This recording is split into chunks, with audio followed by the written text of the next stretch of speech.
اعوذ باللہ من الشیطان اللعین الرجیم بسم اللہ الرحمن الرحیم رب اشرح لی صدری ویسر لی امری واحلل عقدۃ من لسانی یفقهوا قولی۔ جناب پروفیسر ڈاکٹر نذیر احمد ظفر صاحب، جناب ڈاکٹر مظہر فرید صاحب، جناب مولانا اشفاق حبیب صاحب،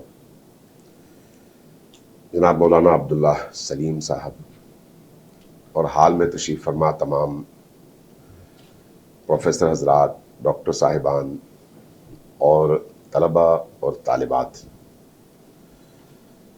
اب تک کی جتنی بھی گفتگو ہوئی اور میں نے بڑے غور سے تمام اپنے اکابر اور علماء اور دانشوروں کی گفتگو سنی،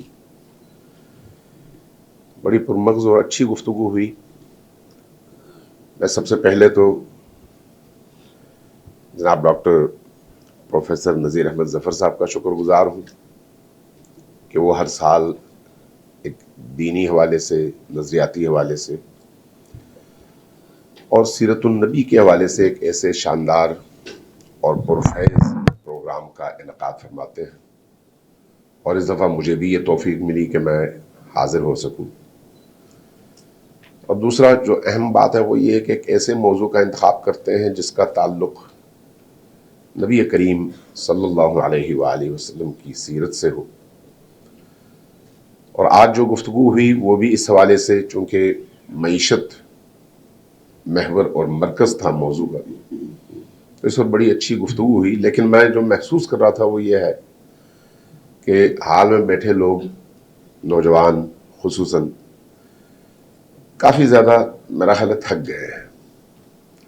اب اس تھکن کو کیسے دور کیا جائے کہ ذہن فریش ہو، یہ مجھے نہیں معلوم، یہ ڈاکٹر صاحب بھی بہتر بتا سکتے ہیں۔ مجھے جو بات سمجھ آ رہی ہے وہ یہ ہے کہ اب گفتگو میں تھوڑا سا ٹویسٹ لایا جائے اور کچھ ایسے موضوعات کو چھیڑ دیا جائے جس سے ہمارے دوست احباب، خصوصاً جوان، ذرا ہمتن گوش ہو کر بیٹھ سکیں اور نیند کی اس کیفیت سے باہر نکل سکیں۔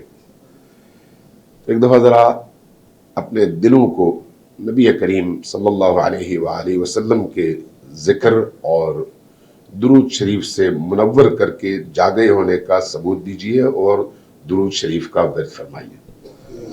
اللہم صلی علی محمد۔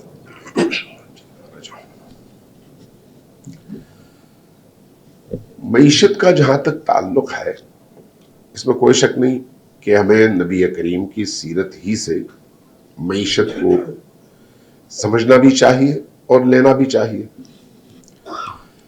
لیکن معیشت انسانی زندگی کے تمام پہلوؤں میں سے ایک پہلو ہے۔ قرآن کریم نے تقریباً 6,500 آیات قرآن کریم میں موجود ہیں، تقریباً 6,500 آیات۔ ان تمام آیات میں سے تقریباً 550 آیات وہ ہیں جن کا تعلق فقہی مختلف ابواب کے استنباط اور اجتہاد سے ہے، جن میں معیشت بھی ایک موضوع ہے، نکاح ایک موضوع ہے، حج ایک موضوع ہے، نماز ایک موضوع ہے، معاملات ہوں یا عبادات۔ تقریباً 650 آیات کا تعلق شریعت کے ان احکام سے ہے جن میں سے ایک آپ کی معیشت ہے۔ تو اب انسان اگر غور کرے قرآن کریم پر تو وہ سوچنے پر مجبور ہو جاتا ہے کہ اگر اللہ تبارک و تعالیٰ نے 6,500 آیات نازل فرمائی ہیں تو ان 6,500 میں سے اگر یہ 550 کے قریب آیات کو الگ کر دیا جائے تو پھر باقی آیات کا موضوع کیا ہے؟ وہ آیتیں کیوں اتاری گئی ہیں جبکہ پوری شریعت کی بنیاد جس پر آپ کہتے ہیں شریعت کھڑی ہے، یعنی احکام، قوانین شریعت، وہ تو یہ 500 آیات اور ان 500 آیات کی تشریح میں وارد ہونے والی احادیث ہیں جو احادیث کی کتب میں ہیں۔ جب انسان غور کرتا ہے تو محسوس ہوتا ہے کہ وہ جو 5,500 میں سے 6,500 میں سے یہ 500-550 آیات کو ہٹا کر باقی تقریباً لگ بھگ 6000 آیات ہیں. ان کا موضوع ہے، دو موضوعات ہیں، یا خود اللہ یا اللہ کا بندہ انسان، اور اللہ اور انسان کے درمیان تعلق. تو اس لیے اگر آپ تمام انبیاء کی زندگی کی تمام تعلیمات کو نچوڑنا چاہیں تو اس ایک نقطے پر آپ کو پوری توجہ دینی ہوگی کہ اس پورے عالم میں اللہ کے تمام تر انبیاء نے جو کچھ انسانوں تک پہنچایا ہے اس کا موضوع اللہ اور اللہ کے بندوں سے اللہ کا تعلق ہے. اور یہ تعلق اگر استوار ہو جائے تو پھر شریعت کا مسئلہ حل ہو جاتا ہے. اگر یہ تعلق استوار نہ ہو تو آپ لاکھ قوانین بنا لیں، لاکھ اصول اور ضوابط بنا لیں، جیسے ہی پریشر ہٹے گا وہ انسان نہیں حیوان بن کر یہ ثابت کرے گا کہ اس کی تربیت نہیں ہوئی. تو اس لیے جتنے بھی انبیاء آئے ان تمام انبیاء کی تعلیمات کا نچوڑ یہ ہے کہ یزکیہم ویعلمہم الکتاب والحکمہ، یعنی انسانوں کی تربیت، اور اس تربیت میں سب سے اہم ترین چیز ان کا تزکیہ. اگر آپ معیشت کی بات کرتے ہو، آج ہمارا جو پاکستان کا ملک ہے، باقی دنیا کو بھی چھوڑ دیں، تمام معاملات میں باقی دنیا کے مسلمانوں سے زیادہ مسلمان ہے یہ معاشرہ. آپ چاہے کہیں پر بھی چلے جائیں، یورپ میں چلے جائیں، آپ کو پاکستانی لوگوں کی خدمات ملیں گی دین کے حوالے سے.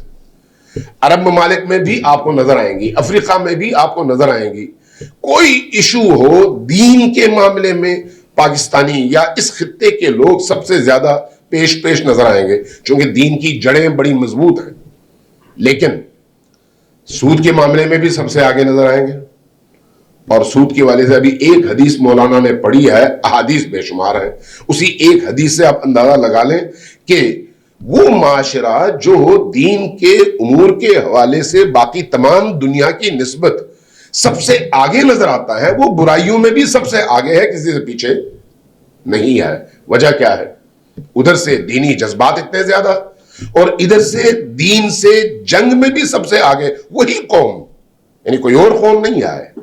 آپ یہ نہ کہیں کہ یہ لبرلز ہیں، نہیں، یہ سیکولرز ہیں، نہیں، وہی نمازی لوگ ہیں، وہی روزہ رکھنے والے لوگ ہیں، وہی قرآن پڑھنے والے لوگ ہیں، وہی حج کرنے والے لوگ ہیں، وہی عمرے کرنے والے لوگ ہیں. لیکن جب معیشت کی باری آئے گی تو سودی کاروبار میں بھی آپ کو سب سے آگے نظر آئیں گے.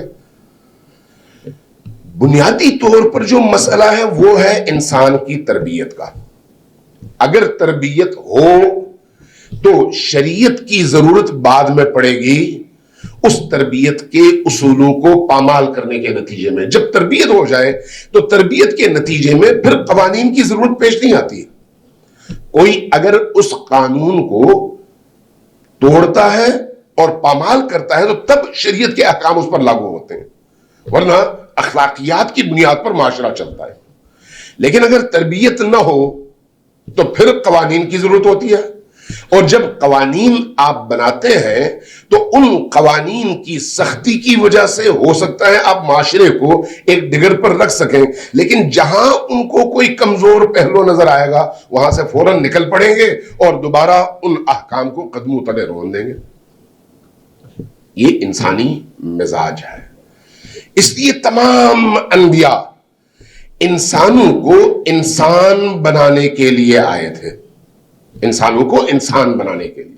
اس لیے ان کی پہلی ترجیح انسان کی تربیت تھی، ان کی روح کی تربیت، ان کی فکر کی تربیت. اگر یہ روح اور فکر کی تربیت ہو جائے تو پھر باقی سارے مسائل آسان ہیں.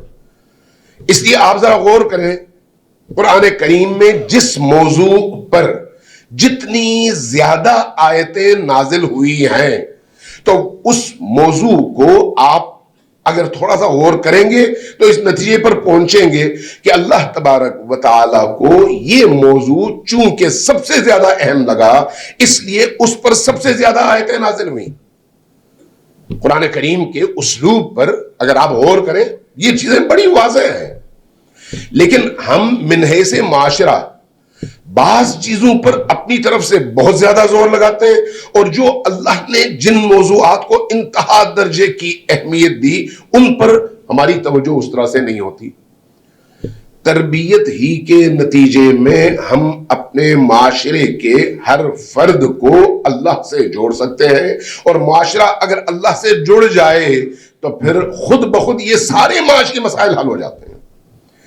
نبی کریم صلی اللہ علیہ وآلہ وسلم کی پوری زندگی کا نچوڑ 23 سالہ تبلیغ پر ہے، اور اس 23 سالہ تبلیغ میں اگر آپ ابتدا سے لے کر آپ کے وصال تک کے تمام ادوار کا جائزہ لیں تو آپ محسوس کریں گے کہ پورا زور انسانوں کی تربیت پر رہا ہے، سب سے زیادہ توجہ انسانوں کی تربیت پر۔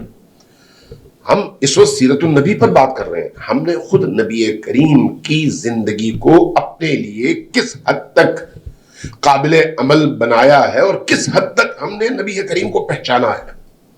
نبی کریم کی زندگی کا ہماری شخصی اور عملی زندگی پر رول کیا ہے؟ کیا ہم ایک حج اور ایک عمرہ کرنے کے بعد بری الذمہ نہیں ہو جاتے ہیں کہ بھئی ہم نے تو اپنا فریضہ بجا لا چکے ہیں، ہم اب چاہے ہم کچھ بھی کریں ہم آزاد ہیں؟ یعنی اگر آپ معاشرے کے اس فکری رجحان کو دیکھیں تو آپ کو یہی چیزیں نظر آئیں گی۔ معاشرہ نماز پڑھنے کو اہم سمجھتا ہے، لیکن نماز کے بعد اس نماز کو سالم رکھنے کے جو تقاضے ہیں ان تمام تقاضوں کو پامال کرنے کے باوجود بھی اپنے آپ کو سب سے زیادہ مسلمان سمجھتا ہے۔ اس کی وجہ کیا ہے؟ فکری طور پر تربیت کا نہ ہونا، اور دین کی وہ جو روح ہے اس روح سے عدم آشنائی۔ آج اگر آپ معاشرے میں چلے جائیں تو ہر ایک یہی کہتا ہے کہ ہم پر یہ ظلم ہو رہا، بھی فلسطین کی بات یہاں پر ہوئی، مختلف شخصیات نے کی اور بالکل بجا کی، اور دنیا میں بھی یہی ہے، سیکولرز بھی یہی الزام لگاتے ہیں مسلمان سارے خاموش ہیں، سارے مسلمان کچھ نہیں کر رہے، اسرائیل یہ کر رہا وہ کر رہا۔ وجہ کیا ہے؟ وجہ بنیادی طور پر یہ ہے کہ بظاہر کلمہ پڑھتے ہوئے وہ مسلمان اپنے اندر اس اسلام کو کبھی بھی زندہ نہیں کر سکے۔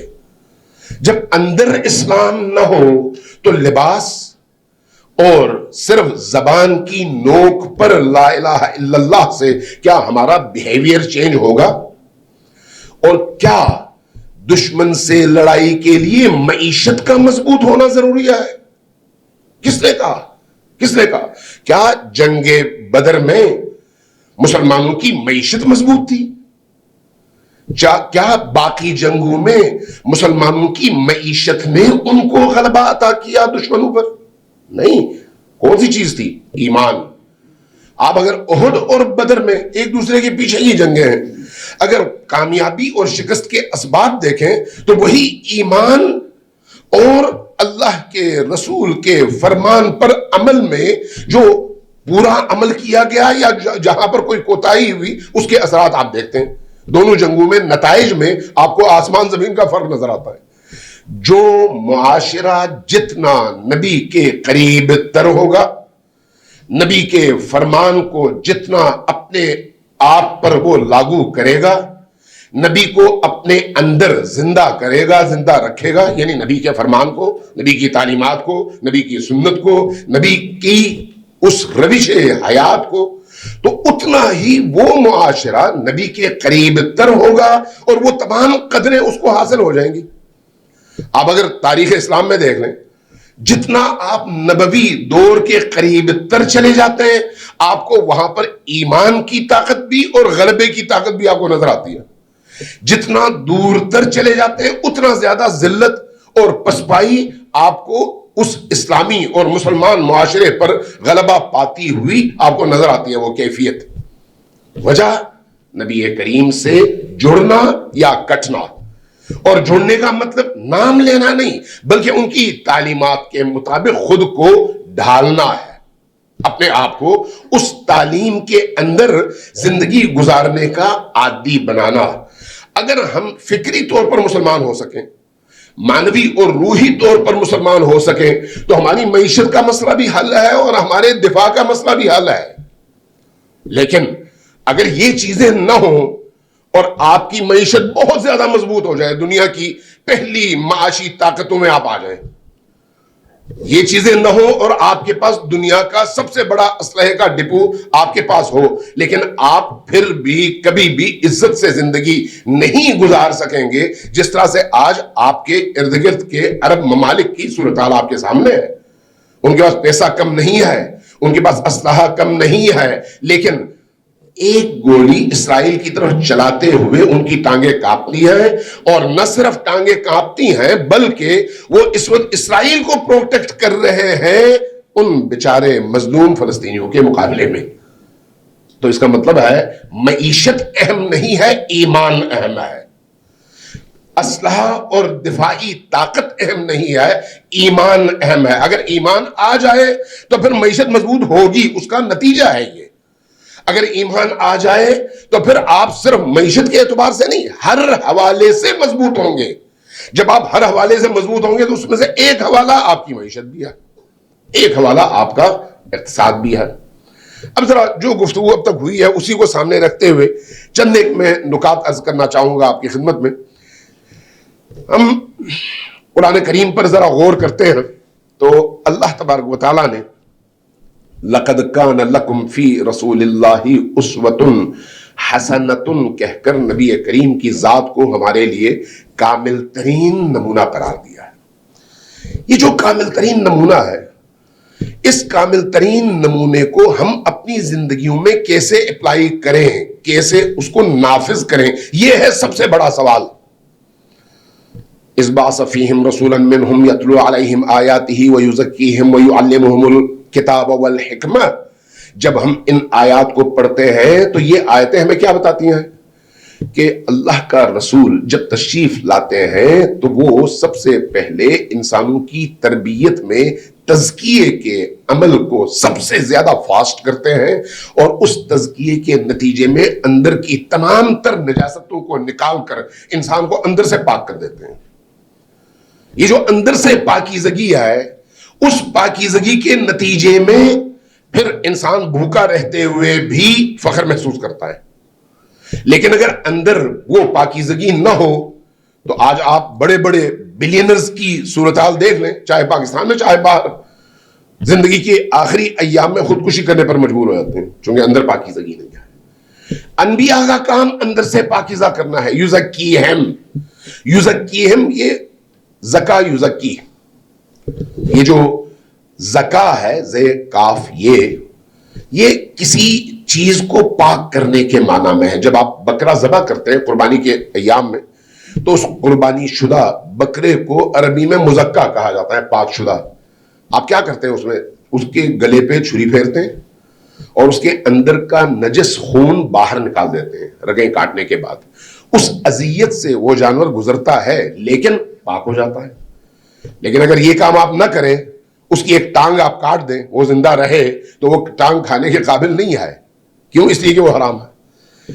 یہ جو تزکیہ ہے, اس تزکیے میں زور لگتا ہے, تکلیف ہوتی ہے, اذیت برداشت کرنی پڑتی ہے, لیکن اسی اذیت کے نتیجے میں انسان مقاوم بنتا ہے, مضبوط ہوتا ہے. اور اللہ تبارک و تعالیٰ کبھی بھی خود آ کر کوئی کام نہیں کرتا. اللہ انسانوں کو مشکل میں نہیں ڈالتا, اللہ انسانوں پر عذاب نہیں بھیجتا, اللہ انسانوں کو ان مختلف قسم کی بیماریوں میں مبتلا نہیں کرتا. یہ انسانوں کے اعمال ہوتے ہیں جو ان تمام چیزوں کو اپنی طرف دعوت دیتے ہیں. اگر نکلنا بھی چاہو تو دعائیں کرنے سے کبھی بھی ان سے نکلا نہیں جا سکتا. آپ صبح سے شام تک, شام سے صبح تک خانہ کعبہ میں بیٹھ کر ساری امت مسلمہ دعا کرتی رہے کہ انڈینز اور اسرائیلیوں کے ٹینکوں میں کیڑے پڑے, کبھی بھی کیڑے نہیں پڑیں گے. اللہ نے یہ کام کیا ہی نہیں ہے, یہ اللہ کی سنت کے خلاف ہے. کب ان کو شکست ہوگی؟ جب وہ سارے نہیں, ان میں سے کچھ لوگ اٹھے اور اٹھ کر وہ کام کریں جو اللہ نے کہا. جو اللہ نے کہا وہ نہ کریں اور کہیں کہ نہیں اللہ جو ہے ہمارے مسائل حل کر دیں, ہم دعا کرتے ہیں. آپ کی دعا کی کیا ضرورت ہے؟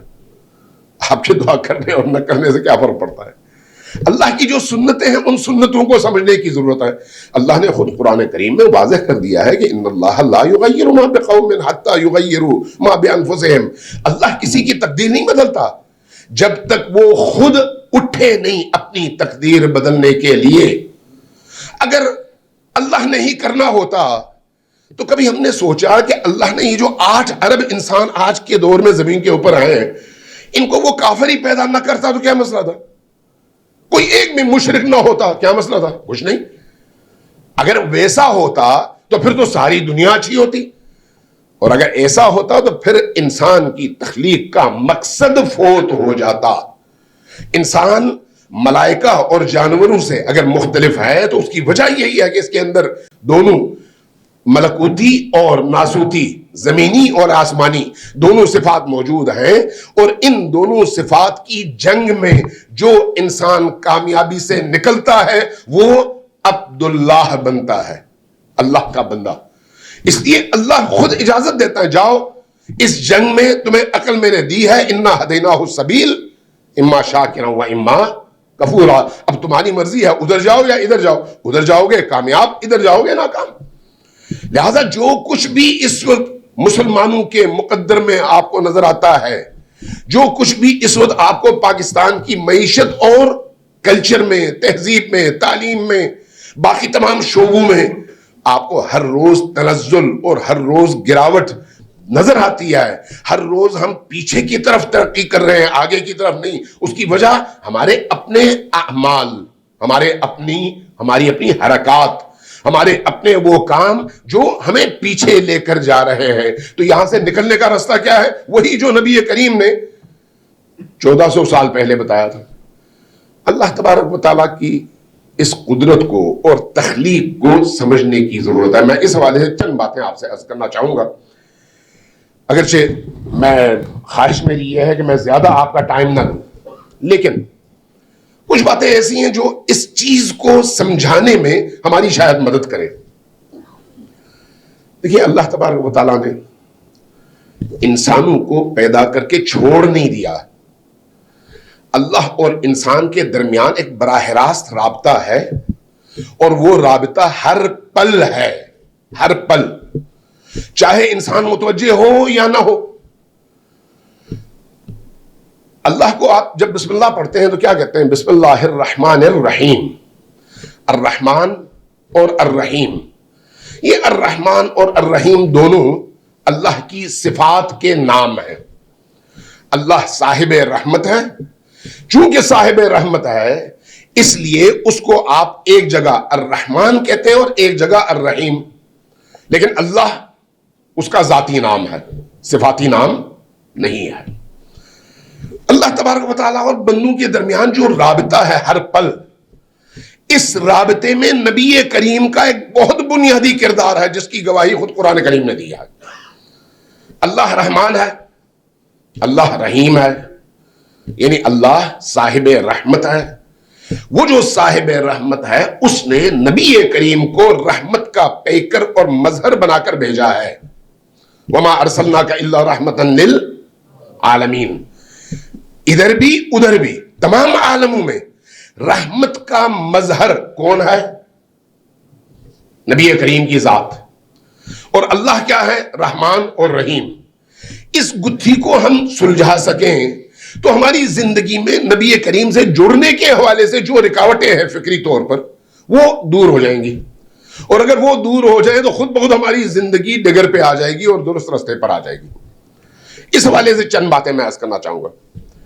اللہ تبارک و تعالیٰ کی 99 صفات کا تذکرہ ہے ہماری احادیث میں, اور بعض دعائیں ہیں جن میں سے ایک دعائے جوشن کبیر ہے, اور اس میں اللہ کی 1000 صفات کو بیان کیا گیا ہے. یہ جو صفات ہیں یہ کیا ہے؟ اللہ کی وہ خصوصیات, اس کی ذات میں جو صفات ہیں, جو خصوصیات ہیں, ان کی طرف ان ناموں کے ذریعے سے اشارہ کیا جاتا ہے. خود یہ نام نہیں, اس نام کے پیچھے موجود وہ حقیقت.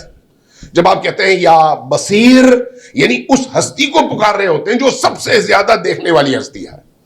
جب آپ کہتے ہیں یا سمیع, تو آپ اس ہستی کو پکار رہے ہوتے ہیں جو سب سے زیادہ سننے والی ہستی ہے. تو یہ 99 نام ہیں. ان 99 ناموں سے آپ اللہ کی ذات میں موجود ان تمام صفات کو یاد کرتے ہیں. لیکن ایک عجیب بات ہے کہ یہ جو 99 نام ہیں ان میں سے 2 نام الرحمن اور الرحیم ہیں.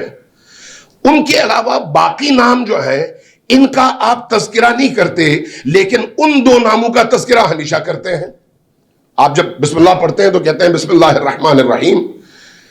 آپ کو جب کسی کام کا آغاز کرنے کا حکم دیا جاتا ہے تو شریعت کہتی ہے کہ بسم اللہ سے آغاز کرو. اور جب آپ بسم اللہ پڑھتے ہیں تو الرحمن اور الرحیم کی صفات کا تذکرہ کرتے ہیں.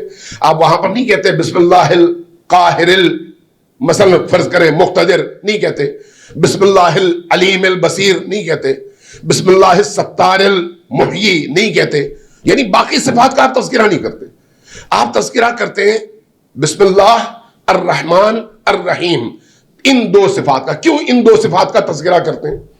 اس لیے کہ باقی تمام صفات اللہ میں ہیں، لیکن عالم خلقت تک ان صفات کا اگر فیض پہنچنا ہے تو اس فیض کو پہنچانے کا ذریعہ اللہ کی یہ 2 صفات ہے، اس کا رحمان ہونا اور اس کا رحیم ہونا. اگر وہ رحمان نہ ہو، اگر وہ رحیم نہ ہو تو مخلوقات تک اس کا فیض نہیں پہنچے گا. اس کی رحمانیت اور رحیمیت کا تقاضا ہے کہ مخلوقات تک اس کا فیض پہنچے. یہ جو فیض مخلوق تک پہنچتا ہے وہ کیسا ہے؟ مثلا آپ بھی دیکھتے ہیں، یہ جو دیکھنا ہے، کیا یہ دیکھنا آپ نے اللہ سے ایک چیز لی اور اس کے بعد آپ مستقل ہو گئے، یا دیکھنے کی صلاحیت ہر پل آپ کو ملنی چاہیے تاکہ آپ کی نگاہیں بینا اور بصیر کہلا سکیں؟ انسان کا دل دھڑکتا ہے. یہ جو دھڑکن ہے انسان کے دل کی، آیا یہ جو حیات ہے یہ ہر پل ملنی چاہیے، یا ایک دفعہ مل گئی بس اب جب تک مرے نہیں وہ اس کے پاس ہے اور وہ محفوظ ہے؟ نہیں، ایسا تو نہیں ہے. انسان کے اندر جتنی بھی صفات ہیں وہ انہی اللہ کی صفات کا تسلسل ہے، اللہ کی طرف سے عطا ہے. اگر انسان کے پاس علم ہے تو اس کے علیم ہونے کی وجہ سے اللہ عطا کرتا ہے. انسان دیکھتا ہے تو اس کے بصیر ہونے کی وجہ سے وہ عطا کرتا ہے اور انسان دیکھتا ہے. انسان اگر سمیع ہے، سنتا ہے، تو اس کے سمیع ہونے کی صفت کی وجہ سے وہ عطا کرتا ہے اور ہر پل عطا کرتا ہے. اس لیے انسان ہر پل سنتا ہے. جس پل اس کی طرف سے ان صفات کی افادیت اور افاضہ انسانوں اور مخلوقات کے لیے منقطع ہو جائے، وہیں پر انسانی زندگی ختم ہو جاتی ہے. اس لیے انسان اپنی زندگی کے 20 سال ہو، 10 سال ہو یا 100 سال ہو، ہر پل اس کی طرف سے اس فیض کے پہنچنے کا محتاج ہے. یہ جو فیض کے پہنچنے کا محتاج ہے وہ فیض کب پہنچتا ہے؟ جب وہ رحمان ہو اور رحیم ہو. اس کی رحمانیت اور رحیمیت کی وجہ سے یہ فیض انسان تک پہنچتا ہے. اب یہ رحمانیت اور رحیمیت دونوں کے پیچھے رحمت ہے. تو رحمان اور رحیم میں فرق کیا ہے؟ رحمان سب کے لیے ہے اور رحیم ان کے لیے جو اس کو پہچانتے ہیں. ایک کافر کو بھی وہ دیتا ہے، مشرک کو بھی وہ دیتا ہے، مرتد کو بھی وہ دیتا ہے. وہ تمام صفات، تمام اس کی ضرورتیں. چونکہ رحمت کا مطلب ہی مفسرین نے، محدثین نے اور آپ کے اہل لغت نے یہی کیا ہے کہ رحمت کا مطلب اس مخلوق کی تمام ضرورتیں اس تک پہنچانا ہے، تمام ضرورتیں. اب اگر اللہ رحمان ہے تو اپنی مخلوق کی ہر ضرورت اس کو پہنچا رہا ہے، اس لیے وہ رحمان ہے. لیکن ہر مخلوق میں مومن بھی شامل ہے، کافر بھی شامل ہے. لیکن کچھ چیزیں ایسی ہیں جو صرف اور صرف اہل ایمان کے لیے ہیں. جو اہل ایمان کے لیے ہیں، اہل ایمان کون ہے؟ جو اس کو پہچانتے ہیں. جو اس کو پہچانتے ہیں ان کو جو خصوصی چیزیں وہ عطا کرتا ہے وہ صفت رحیمیت کا نتیجہ ہے.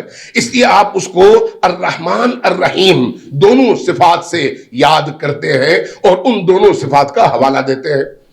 اس لیے جب ہم اپنی اس انسانی اور اسلامی اور مسلمان معاشرے کا جائزہ لیتے ہیں تو نبی کریم صلی اللہ علیہ وآلہ وسلم کو اللہ تبارک و تعالیٰ نے وما ارسلناک الا رحمتا للعالمین کہہ کر اس دنیا میں بھی اور اس دنیا میں بھی اپنی رحمانیت اور اپنی رحیمیت دونوں کا مظہر بنا کر بھیجا۔ اس بنیاد پر اب بھی جو کچھ بھی ہمیں ملتا ہے اگر ہم ایک عام انسان کی حیثیت سے دیکھیں تو اسی رحمانیت کے صفت کا نتیجہ ہے اور اس کی مظہریت ہے کہ رسول پاک کے ذریعے سے اللہ ہمیں عطا کرتا ہے، اور وہ جو رحیمیت ہے وہ پھر اہل ایمان کے لیے ہے اب بھی۔